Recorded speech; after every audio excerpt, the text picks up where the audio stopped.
And welcome everybody to episode 5050 of the HOU.SEC Cast, the HOU.SEC.CON podcast. We've been doing this 50 times, Sam. 50. I don't know what to say about that. That's pretty cool, right? Yeah, it's cool. I'm getting used to it now. I'm finally getting used to it. So yeah, but the milestone is cool. We appreciate everybody that keeps joining us for all these. We're having a lot of fun with these. Talk to a whole lot of cool people, and it doesn't get cooler than the two people we're talking to today. So we got Mayra Foose, trust analyst over at LyondellBasell, and Maggie Torres, manager at LyondellBasell.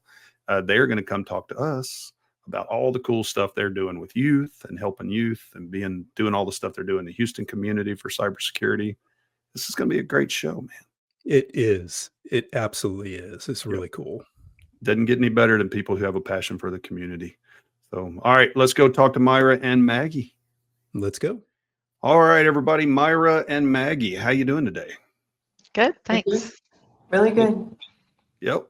So everybody on this is, Sam and I said in the beginning, this is episode 50. So I'm really happy about y'all being on episode 50. This is a big one for us. But Mayra Foose is a trust analyst at LyondellBasell, and Maggie Torres is manager at LyondellBasell. Really happy to have y'all on, fellow Houstonites, really big in the community here. We're really going to be talking a lot about what y'all are doing with the youth stuff that you're doing. We're going to be talking about Sara and Sam. I'm really excited about talking about them. Then we're going to get into all of your personal history, but obviously really happy y'all are here. Thank you for joining us. And before we get into all of those things, though, we always have to talk about HOU.SEC.CON because this is the HOU.SEC Cast, and we want to give everybody the latest updates. So let's jump into that. All right, Sam, we've got some announcements. What we got going on, man? Yeah, so user group there's not going to be one in September, but we do have one in November, and I think you know who's coming to speak at that one? Yeah, Tommy P. from Layer X. He is a strategic solutions director over there. I've known him for a long time, worked with him way back in the day. So he's coming on. I'm excited to have him. If you don't know, the reason we're not having one in September, everybody, is because we got HOU.SEC.CON going on September 30th and October 1st. What? Yeah, something's happening there. It's kind of crazy. Other announcement we've got, CYBR.SEC.Media. So if you are not familiar with it, we've got all of our content on CYBR.SEC.Media. This podcast goes up there. All of our different videos from all of our conferences go up there. We've got a lot of news that goes up there. We've got blogs that are going up there. We've got a lot of good stuff. So go check that out. It's at cybersecmedia.com, cyber without the E, because we're cool like that. Sam's tired of hearing me say that, but I say it anyway. And if you go out there and log in, or go out there and connect up, you can get on our newsletter, and you'll get a weekly roll-up feed of all of our stuff, and you can control how often those come through on your feed. And if you want to become an advertiser or a contributor out there, reach out to media at CSCGroup.LLC.com. We'll put that in the show notes as well. But we are looking for anybody who wants to advertise there or who wants to contribute. If you want to do some blog posts, stuff like that, let us know. All right. So we talked about HOU.SEC.CON. Yeah. We got good stuff good there. The tickets are flying. That's awesome. Great to see everybody that took advantage of the lower price point before the price went up here. They're $125 now. It's still a great price for as much content as we have for y'all over 2 days. So, and just a reminder that the starting time is going to be different. The format's going to be a little bit different. We're going to do the keynote a little bit later in the morning. And we start at 9:30. So you got to get there early, make sure you get in, get your badge and bag and everything. And then the talks in all the 10 tracks will start at 9:30 in the morning. The first 100 people in each of those tracks is going to get a free limited edition gift, surprise cool thing that Lauren and Mary brought out for us. So we're excited about that. We only have 1,000 of those. So it's the first 100 in each of those tracks. And we are expecting almost around 3,000. I mean, right now, the way ticket sales are going, we're definitely going to hit way beyond that mark. So But the kickoff officially, the official kickoff with Keynote will be after lunch at 1:30. You're not going to want to miss it. We're going to be in the General Assembly Hall, and we're going to have a ton of updates for you. All these things that we've been building up and talking secretively about, and giving the little hints to. We're excited to finally give that out and get everybody excited about the future of what we're doing. And then the opening keynote, Dmitry Opilovich, he'll be at 1:45. We're super excited about him. And if you've not read his book, World on the Brink, he'll be there for the book signing as well. Last thing here, we need mentors. We're still looking for the mentor program. So expanding that to a year-round program. We're going to be, this is a big opportunity for you to give back to the community. And, so if you've got some time, it's not a huge amount of time to invest, but it's super important to help us grow the community. Go to HOU.SEC.CON/mentorship to get more information. Yep. All right. That's it. Go get your tickets. We got a great show. Like I said, we've got great keynotes. The timing's a little different, so just make sure you pay attention to that and get out there and get those special gifts in those 9:30 tracks. Really excited about that. I think everybody will get a kick out of those. So all of our regular listeners know that we usually do kind of an article thing here. We talk about some latest news, but Mayra and Maggie, we wanted to talk about what LyondellBasell is doing with the youth program. Kind of get into how we're working together with HOU.SEC.CON and you guys. And we wanted to talk about Sara and Sam, all of the cool stuff y'all are doing. So I don't know who wants to lead it off, Mayra or Maggie or Mayra, but why don't y'all talk about what y'all are doing over there at LyondellBasell, and then we'll get into all of it. Yes. So we have been doing this challenge for a couple years now. Maggie has actually been doing it longer than I have. She's been here longer. But this is something that our vice president created. It's a challenge that he creates from his nonprofit that he does. It's called IceWall.com, ICEWAHL. And that's another story on how he got that name. But either way, we create this challenge for students to kind of get them interested in careers in cybersecurity. What helps us is my career in education. So I'm able to help them, assist them on how to get these students actually interested in these games, because it's kind of hard to capture their attention. There's a lot of games out there, a lot of different things, probably even more fun, but how do we get these kids interested in these careers? And then Maggie can tell you a little bit more about the actual history on how they got started creating these games. For sure. And Mayra does help us a lot with timing too, being an educator. It's funny how you're in industry and we're like, let's do this game and launch it, in this time frame. And Myra's like, no, they're testing. No, they're doing this. So she's very, very helpful with our planning stages. But we've been actually doing this for, I think, about 9 years at this point. The first few years that we did it, we built it based on friendly competition for our team.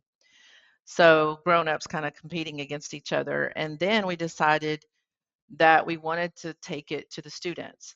So it is actually a group of volunteers. Most of them are from LyondellBasell. We do have some outside kind of folks that do digital art and things like that. We'll have, CEOs and CISOs and those types of folks doing some tutorial videos for us in some of the games. We get together, we do this in our spare time. We do logic puzzles. We do the cybersecurity puzzles. And we're doing this, like Mayra said, to introduce schools and classes and individuals. The first year that we launched it to the students, we actually had a whole entire class in Australia playing. Wow. Yeah, so it was exciting for us. We've had full classrooms playing. We've had lots of individuals playing. The first year that we launched, we had an 8th grade boy and a 9th grade girl win. They kind of tied. It's usually first finisher, but we didn't know because it was all new as far as, reaching out, that, you couldn't use a MacBook. So she kind of was at a disadvantage at the beginning. So we kind of gave her a couple extra minutes, but she won. She has since decided to pursue a career in cybersecurity and is now at Cornell pursuing her degree in cybersecurity, which was super exciting for us. She reached out to Scott Von Vischer, our vice president, and said, hey, guess what I'm doing? And it's because I played this game. You kind of, scratch an itch I didn't know that I had. So, Oh, that gives me chills. I love that. I yeah, love hearing super that story. exciting. Yeah. Yes, yes. And this year we actually visit a local high school every year. They have a computer science program, great instructor. We introduced it to them on one of our career talks. We kind of walked them through the beginning and had a winner from that classroom. So it was a local person, a kid that we met and talked to, and all that good stuff. And so it's kind of just building. And every year well, 2 years we use the same game, but um, every year we all come together and put this game together. We got game coders, we got folks doing the new AI, which is the thing that's up and coming. Mayra and I were our artists this year using an image server that Scott built to create most of all the images. So yeah, it's pretty exciting. That's New really title cool. for us. Yes. That's something else to put on the Digital resume artist. there. Yeah. Yeah. Myra, I think it's great because we hired Mary interning for a program manager, and she's helping us with HOU.SEC.CON because exactly the same thing. She comes from education. Y'all met Mary, and I think y'all's names are pretty close too. That's kind of cool. But yeah, she's done the same thing. Like we were going through all of the agenda for HOU.SEC.CON and trying to figure these things out, and she knows how to contact the schools and she knows how they Yes. operate, and it just makes things so much smoother. So your education background absolutely is great, and I think it's cool that even though you're not in that full time, you've still taken that passion. That's what we found for Mary is that the passion for education does not go away. You just It have it in a doesn't. different form. So Yeah. that's She really does cool. our security awareness training here too at Lyondell. So Mm. that's kind of what we brought her on to do. I think what's also difficult is trying to convince the teachers that this game ties into their curriculum. Like it's not something extra. It's not just for fun. It's like they're actually learning, hands-on learning, and it's helpful for them. And I think that's what was successful this year was with that one teacher that we met here in Houston. He appreciated. He's like, "Oh wow, like I taught them all this. Maybe we could start it sooner." And it's like we've been telling you for a while now. So that was good. Yeah, and as we were going kind of through the beginning, he would say, "See, remember that when I taught you this, this is where you can use it." So it was exciting to kind of do that and actually witness the classroom or the student kind of starting the challenge. Normally, we're just kind of sitting back watching the leaderboard and seeing, are people playing? Where are they at? Have they gotten a key? Those types of things. Can you talk a little bit about what that challenge is, just on a high level? Yeah, so it starts with always Sara. She's always in some sort of predicament. Uh, this year, she's gotten kidnapped. Uh-oh. Yes, she's always getting kidnapped for some reason. One year she was on a moving space hotel and woke up and all of the systems had gone down. And so she had to save the space hotel and all the people on it. But this year she was kidnapped, and her brother kind of figured out where she was, and his name is Sammy, and it's his job, along with yourself that's playing the game, to walk through these puzzles. And there's always seven. That's Scott's thing. Some games we have 7 sentinels. Um, so it's always 7 puzzles that you walk through, and they kind of we used to start the game more difficult. And Mayra, as the educator that she is, talked to Scott and said, Scott, you shouldn't really start the game really hard, because then the students could get discouraged and think, if it's this hard right now, I'm not going to be able to finish. So she kind of had him switch gears a little bit. So this year we started kind of with an easier puzzle, and each puzzle kind of builds on itself. Um, we had a maze that you have to go through that's kind of, you think it's easy, but it's, navigating. There are pitfalls in the games where if you click on a fish, it starts you over at the beginning of the game and, Ooh. zeroes out your score. It's like And Chutes those and type, Ladders where you have to yes. go all the way back. Yeah, we've had, security architecture in the games. We've had just the security awareness questions to kind of get them into the game. Very We've cool. had substitution ciphers and different things like that. This year we have a Caesar cipher. Just, every year it's kind of something different, but still in the same kind of grain where they're using their brains the same way and the kind of the same kind of puzzles. Yeah. Mayra, anything to add to that? No, and like Maggie said, we were able to witness the students this year. We went to the classroom, watched them play, and actually saw how engaged they were, and they were excited about the game, and they kept asking us questions, and we're like, we can't give you too many clues, but just I had to. It took me a while to convince Scott, like, it's for the kids, but to him, it's more like, no, it's a challenge. They need to figure it out. But it's like, no, if we want to get these students actually engaged and involved, it's like, how are we going to capture their attention? It's like, you can't start too hard and then discourage them. So Yeah, the Sarah in Space game, actually no one solved it. Because after we give it, have it for the students, we cut it off around right after, kind of summer. We reissue it in October to our people in our office for Cybersecurity Month. So we have a cybersecurity summit. We do the Sarah challenge on the last day. They get half a day to do it. And that year, no one solved it, not even an adult. So yeah, so we kind of had to go back to that game and we reissued it the following year and kind of give more hints and make some of the puzzles not so hard. And someone finally solved it. But yeah, sometimes Scott can get a little complicated. I mean, it's a CTF, right? I mean, it's a capture the flag type of scenario. We do the same thing when we do ours. Is you kind of start a little simpler, give them something to build up to, because there's a lot of people that have never done that, and especially kids that have never been involved in something like that. So but I love the fact that they're motivated and working on it. Makes me really excited for the HOU.SEC.CON stuff that we're doing this year and having y'all help out there and being involved.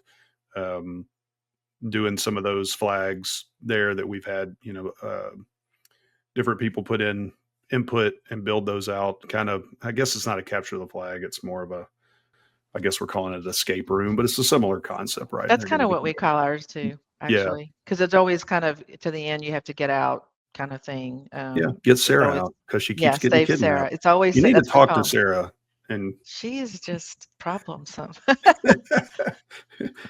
that's all right. Would rather people have some motivation to have fun, get into trouble versus just being safe all the time. I agree. Very cool. Well, super excited about all y'all are doing. Super excited to have y'all involved with HOU.SEC.CON this year and coming out to speak. We're going to talk about that in just a second. But first, we have to go to a break. And then we're going to come talk about y'all's personal history, give y'all a chance to say why you're doing. We've already covered a little bit with Mayra, but let's dig into that a little bit. And then we'll talk about your presentation at HOU.SEC.CON as well. So we will be right back on the other side of this break, and we'll get into all things Mayra, Maggie, LyondellBasell, all the things they're doing there.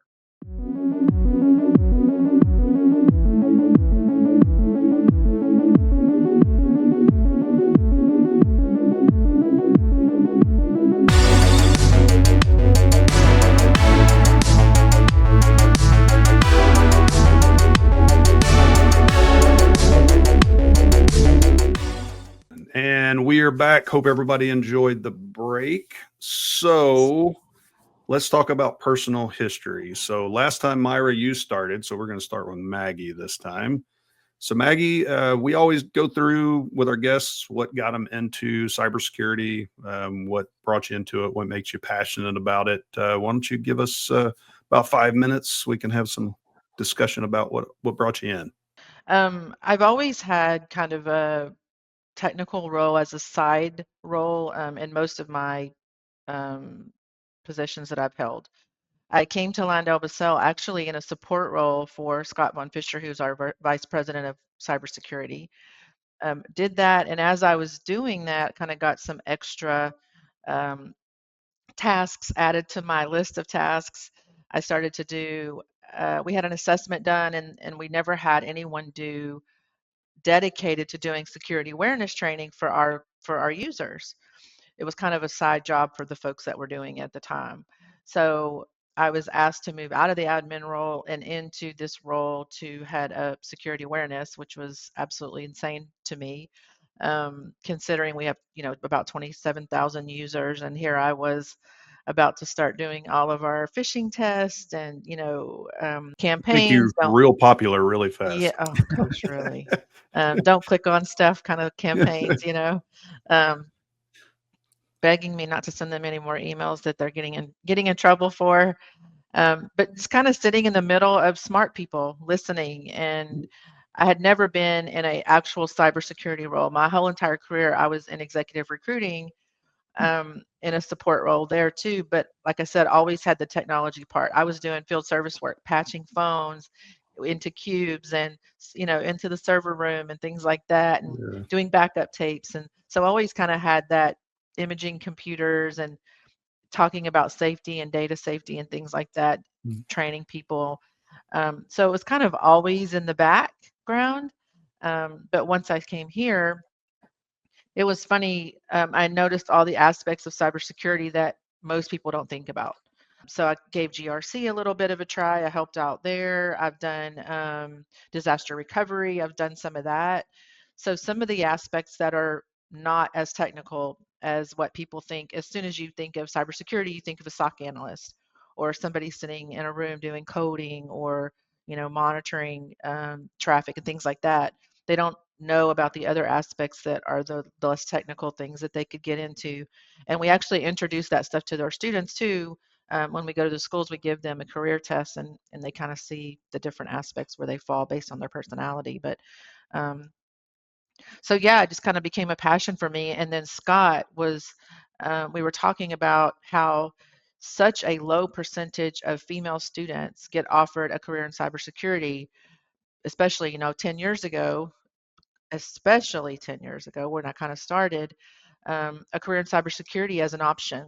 And so we started thinking about that, and we thought, why don't we go out to the schools? And so we kind of started with a small university, University of Houston downtown. Mhm. We would go to those smaller, colleges, and we started kind of going to the high schools and things like that, and talking to them about careers in cybersecurity. And a lot of them at that point, they were in computer science class, but they were just there because they had to choose something and they didn't know kind of what they wanted to do. You have teachers teaching that have no cybersecurity background whatsoever. Yeah. So yeah, we started doing that, and it just really became something that Scott and I wanted to make bigger. So then when Mayra came along, we kind of thought this is a great fit because she can help us with the education part, and we can really kind of focus on this. So the program became something bigger where we started doing the Sara games, and then offering those and going all the way down to elementary school or to community, where parents are there visiting, and we're giving out information about security awareness. And then we started to build an internal, personal security awareness program here at Lyondell, so that Mayra and I work together to get the message out, about personal cybersecurity, and, kind of bleeds over into business type situation. So I really do get passionate about, data protection and, that type of thing now. So I think it's really interesting, though, the background. Yeah, I think that's really interesting. And one of the things I wanted to point out here from both of you to everybody listening is it's not a traditional, like today we think you got to go through college, go through a cybersecurity, bachelor's or whatever. Entirely different. And what's really important that I think is very, very important in this particular case is you come with a different perspective, right? You mentioned SOC analysts, right? You get way deep in the weeds with something like that. But if you understand it from the user role and from a different point of view, that helps connect with those users and helps them get better at being good stewards, in the environment. So I that's really, really interesting to me from both of you guys, as where you came from. I'm curious too, Mayra, from your perspective, like what keeps you passionate about about cyber, about what you're doing with this? Of course. So, like Michael said, once you fall in love with these students and you just get to know them and you just realize that not everybody has the same opportunities. And same for myself. I didn't have the same opportunities some of these students have. And it's you even though I left that career, it's still in the back of my mind. Like, how can I help? How can I be of assistance in some way and not just it be about me, because that's kind of the reason why I left, because I'm pouring so much into these students, and it's like, who's pouring into Mayra? Like, how is Mayra getting better or becoming better person? And it's just like, education wise, I wasn't growing. I was like teaching the same thing every day, every year, changed the lessons here and there a few, but it was always like the same thing. And it's like, how am I going to grow as a person? And so I decided to do a career change, but at the same time, it's like, you can't forget about them. It's like, I still wanted to pour out to them. And so it just so happened that this spot, it originally was not that. It was more just, security awareness. But in the end, it's like, it was meant to be for me, like how we ended up doing the same thing, still going out to school, still teaching the students. So it was a full circle moment, and definitely am where I'm supposed to be. And she was my son's math teacher, and it was a absolute coincidence. We didn't realize Yes. until we were walking back from lunch one day. She was like, "Did your son have it?" I was like, "Oh my gosh." That's cool. I actually had an email to her that said, "Can you please accept Cameron's homework later? He did not finish." Sure. Yes. That's And it's great. just small things like that that's like confirming, like, okay, this is where I'm supposed to be. Yeah, Yes, exactly. and she's No, done a that great job. She has just really contributed as the educator. She has really kind of put a new perspective for us because we don't really look at it from that aspect. And yeah. it has made a huge difference in how we approach teachers, um, what we're teaching and how we're teaching it and things like that. And she's a huge asset to us for sure. No, it's made a world of difference for us having an educator on our staff because the teachers that we're working with sense the passion immediately and sense the genuineness of somebody who has been a teacher versus somebody who's just been in cybersecurity their whole life and like has not connected with children at that level, maybe their own children but not other children, and having that passion, it makes a world of difference. So excited to have both of you in this industry and doing the stuff you're doing. And as to having girls and women in cybersecurity, I've said internally here that I've been on more calls in the last several months where I'm the only guy in the call. And I'm like, I'm here for it. I'm like, this is awesome. It's like actually when I got on with y'all, the first time we got on with y'all, I think I was the only guy. And I was looking around on the Zoom meeting going, it's just me. It's like, it's cool. I love it. I love to see it grow in that space. So, and to Sam's point, coming from different backgrounds brings a whole lot to it that just all of us old guys who have been doing this stuff, since the 90s, we're like all curmudgeon-y and stuff. And y'all come in and you're like, wait a minute, you got to brighten this up a bit. We're like, Yeah. cool, we're I here. always make jokes that because I do a lot of our communications for cybersecurity to enterprise, and I always make jokes that I'm a translator. I speak nerd and normal, so I translate I the like nerd it. to normal so that the users can understand what we're trying to say and Yeah. warn them about, and it's not so technical. Sounds like you helped Scott with that too, like Yes, soften him up a bit. yes, we Good. do. I Yeah. love that Scott gives y'all the ability though that, to do this. He's got a passion for it, obviously, but Oh, for sure. it's really And cool. Scott can't defend himself, but softening him up is a big, big deal. So if you've ever met Scott, Yeah, Scott's not here. We probably need to get him Yeah, on to. yeah, we he's probably get. awesome. We should. But to that point, like what? So from the company perspective, like why, right? Why and I'm internally understanding what your roles are, but like moving into this, growing the community, as you know, HOU.SEC.CON is all about growing the community and bringing the community together. So we're super excited about what you're doing. Why is your company excited about doing it? Why are they, what's the reasoning behind their sponsoring of this? Yeah, we're huge about giving back, honestly. We do things with local school districts all over the nation. We actually life cycle all of our laptops and send them to a company called Computopt here in Houston. And those are, there are two things that they do. They set up shop at a local school every once in a while, and the parents pull through and they get free laptops if they qualify. We do a Women in Tech event with them as well, where we bring about 250 girls, middle school girls, to the event, And then at the end of the event, they all get a free laptop that's been donated by, one of the big one, us being one of them. And it's just one of those, we have an early career path mindset. It's like we need these great students, and when they get to this point in their career or in their education, we want them to think about Lyondell. So we want these partnerships, and we want them to think that we have a good environment for them to grow and learn. So we try to start that early and put that seed there, so when they get to that decision making point, we're kind of at the top of the list, so that we can get these great students. Yeah, that's a great strategy. I mean, on the outset of it, like when you say it, it sounds self-serving, but it's not. It's like you're helping people, but there's nothing wrong with trying to bring people into your organization, because what are they going to do? They're going to see that experience that they had with you guys helping them out.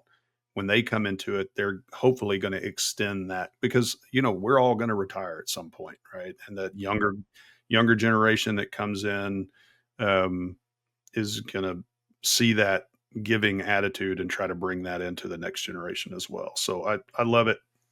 Love what y'all are doing. So that being said, your talk seems to be kind of oriented around this whole concept as well. So the talk is called Enhancing Cybersecurity Awareness Through Educational Outreach. That sounds like we've already talked about the talk, but without giving away the whole thing and what you're going to be talking about, like and all of it, kind of give us a highlight and line it up with as much as the experience that we've already talked about here. So we're just going to give a little bit more of tips and tricks on how to get these students engaged. It's not as easy as you just think, like, oh, just make easy puzzles. No, there's more to it, more background, just helping other organizations learn how to get these students engaged in their activities, because we spend a lot of time and effort, and I'm sure everyone does, creating things for students, and then it gets not used. So how do we make something useful and of value? So that's going to be a part of it, and also just kind of connecting with and giving more, I guess, giving organizations names about where they can actually use these tools that we're giving. So like CompuDopt and other organizations like Grit, like just giving out information, all the information that we have, that we've gathered and we've created. So just sharing of knowledge. Very cool. Yeah, Grit is different than our production company that we use at the HOU.SEC.CON. Our production company is called Grit. But yeah, can you explain wow. what Nice. Grit is? Girls Reimagining Tomorrow. So Yep. it's just another organization. Like there's so many organizations Yeah. out there, and it's so hard to just connect with them. So it's just kind of like just sharing of knowledge, basically. But there's a lot of people out there doing a lot of good stuff, and it's For just sure. just Yeah, I think knowing that's of what we've learned as we've built out Youth.SEC.CON is we don't have to build this thing from the ground up. Like it doesn't have to come out of whole cloth. Like you partnering with people such as yourself and your organizations and others. I mean, to me, there shouldn't be a competitive aspect to that. There should be a cooperative aspect to that. And when y'all reached out to us originally and we're like, oh, yeah, because I think, was it through, who was it through originally that we connected? Scott reached out. Yeah, Scott, because that's I think right. we had Scott reached, something yeah. about HOU.SEC.CON, and he had reached out to me about Yeah. connecting on this, which is awesome. Yeah. So that cooperation right there, just getting connected, is great. With all these organizations, even if you're not trying to start an organization, with all of these different organizations out there and you're just trying to figure out, I mean, we've got several people that are bringing their kids to Youth.SEC.CON this year that have just been attendees in the past. So then having them come and see your talk is going to give them more ability to expand their kids' horizons and get other stuff going on. So I love that idea. Well, you and I, Michael, have had our kids part of this to some degree of one or another. They've learned how to pick locks. They've been, when I have my kids there, either helping registration or I'd make them, if I'm pulling them out of school, I'm like, you're going to go attend a few of these things and come back and tell me what you learned. And it was just, and while neither got into cyber, which is fine, it exposed them to things that they otherwise may not have had the opportunity to. So doing this is super incredibly important, and I'm very thankful that you guys are doing it, and thankful for your company and Scott and everybody for being part of that and helping us grow the community. And it's so cool to see that light bulb moment when you have a kid that walked in the room that was kind of shy and like thinking, I can't do this. And then there's something that clicks and they're like, I like this and I want to do it. It's like, singing for the first time. You're like, I can sing. I'm going to be a singer. It's like you don't know you can do it until you do it. So I still can't do that, but I get I do it anyway. when nobody's around in the Yeah. car. Yeah.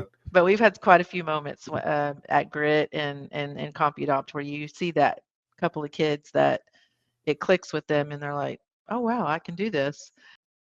Yeah. There's I don't know if y'all know him, a guy named Sam Denard, who's been in this industry for a long time. And he's one of the best static code testers he's one of the smartest people I've ever found in my life. But he grew up in like not a great environment as far as being exposed, but his dad had a friend who exposed him early on to all these different concepts, technical concepts, where you typically wouldn't get something like that because a lot of these programs didn't exist. And having more kids being able to have these programs at their hands and touch. I mean, Mayra, you were saying like you didn't have all the opportunities that some of these kids now have. This is just going to help get more and more kids shown that this is to Sam's point, even if they don't go into cyber, they've seen these technical concepts. So Sam's kids are doing all kinds of technical crazy stuff. Yeah. So it's not cyber, but it's really cool. But they also know they're not going to click on that link. And I tell you, Right. There you go. And so if you learn anything, like I get the text messages, hey, Dad, is this real? Right. And which is great. Like that's awesome. I have no worries about them now. Yes. Oh, yeah. Well, my wife's 1,000 times more paranoid than I am on stuff like that. But she knows that I'm not sure if this is real or not. So, and AI, to y'all's security awareness, AI is making it more difficult to figure that stuff out. So, And we tell people that all the time. Check those links. Yeah, the grammar got better, guys. So pay attention. It really did. It really did. There's still some of those basic concepts. I mean, I had a customer actually get breached because of a very close URL. It was very, very, very similar, and that would have been really hard to pick out. Yeah, ours is they always put a 1 instead of like a lowercase L or something like that. Yeah. So it's fonts make it impossible to find through that stuff. It absolutely. Really does. Yeah. I've been tricked with a couple of TikTok videos. I'm on close to sharing, like, oh my God, this happened. And then I'm like, let me read the comments. And then everyone's like, oh, AI got me. I was like, wow, it got me too. The one I saw the other day was a bunch of rabbits on a trampoline. Yes. And then I saw a post. That wasn't real.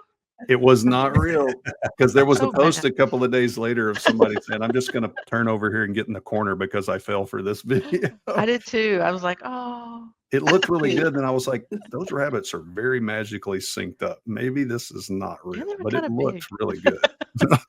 You want it to be real. There's something. Yes. If you doom scroll long enough, something's going to catch you. So, yeah, I agree. I just like it when TikTok reminds me if I've doom scrolled too long, hey, you might want to go to bed. Those videos will pop up. And all of us being cybersecurity people should not be on TikTok. We shouldn't be on TikTok. Shouldn't be on any of it, honestly. But what are you going to do? We got to have some entertainment. We got to have some fun in our lives. Well, Mayra, Maggie, thank you so much for being on here. Sure. Really appreciate it. Again, super excited to have you at HOU.SEC.CON coming to speak. I love your community mindset. It just, to Sam's point earlier, it just goes right along with what we're trying to do here at HOU.SEC.CON. So we love partnering with you, love having you be a part of the community and having you here in Houston. That's so cool. We love that. So any parting words, Mayra and Maggie? No, we're just very excited. We're thankful as well for the opportunity to speak at the conference, but we're excited. Hopefully a lot of people come out to listen to us. Yep. We will. I'll go out in the hall and direct them that way. Awesome. Thanks for having us. Absolutely. Sam, any parting thoughts? No, it's just exciting to keep growing this and finding these folks doing this stuff. And, it keeps us motivated to keep doing what we're doing. Right. This is it's always been a labor of passion. So this is awesome. 100%. Thank you. Oh yeah. If it wasn't for the passion, we would have quit 10 years ago. Probably. I hear you. It's a lot of work, but we're glad to do it because finding people and becoming friends with people like yourselves is great. So, All right, everybody. Well, thank you for joining us on episode 50. Be sure if you come out to HOU.SEC.CON, if you hadn't got your ticket, first of all, go get your ticket. And if you get your ticket, which I know you will, come out and see Mayra and Maggie speak on enhancing cybersecurity awareness through educational outreach and just be a part of the community that we're all a part of. All right, everybody. We will see you soon on episode 51.